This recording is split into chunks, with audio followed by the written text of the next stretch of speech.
Part 1. King of the... What was that? Jack, a charming but perpetually lost artist, throws his arms wide open on the bow of the Titanic. I'm the king of the... He bumps into a passing waiter carrying a tray of champagne flutes. Oops, sorry, excuse me, coming through. King of the... Almost got it that time. Rose, a rebellious socialite with a penchant for drama and an even bigger one for Wi-Fi, rolls her eyes. You're really not going to let that go, are you? She sighs, scrolling through her somehow working iPhone 15. It's 1912, Jack. Get with the times. Right, the times, Jack mutters, stuffing a handful of caviar into his pocket. So, what's the Wi-Fi password again? He squints at the lifeboat oddly close to them. Is that a new iPhone? Rose sighs dramatically. It's unsinkable, obviously.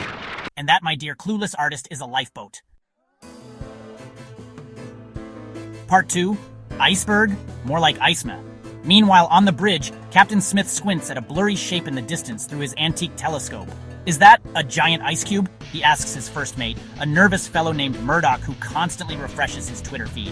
An iceberg, sir, Murdoch corrects, frantically tweeting, #iceberg straight ahead, #Titanic, #pray for us.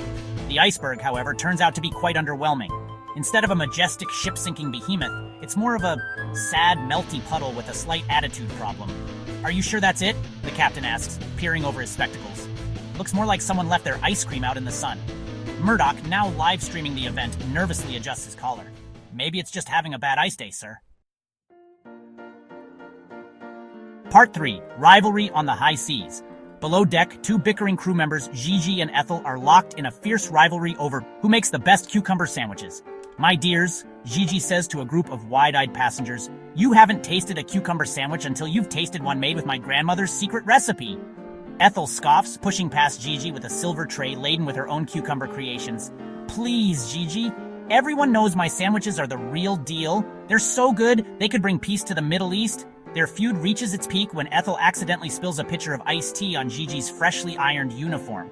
Gigi retaliates by replacing the sugar in Ethel's tea with salt. Chaos, in the form of soggy sandwiches and salty tea, ensues. Part 4. #Titanic survivors. In a shocking turn of events, the unsinkable Titanic does sink. However, and here's the twist, everyone miraculously survives. It turns out the lifeboats were actually giant inflatable pool toys, complete with cup holders and built-in coolers. Rose and Jack, now dubbed the #Titanic survivors, become overnight social media sensations.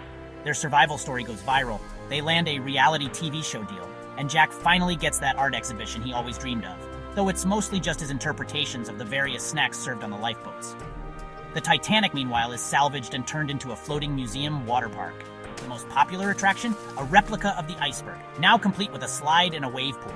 And Gigi and Ethel, they open a successful chain of tea shops, their signature dish? Cucumber sandwiches, of course. They still bicker, but hey, that's just part of their charm.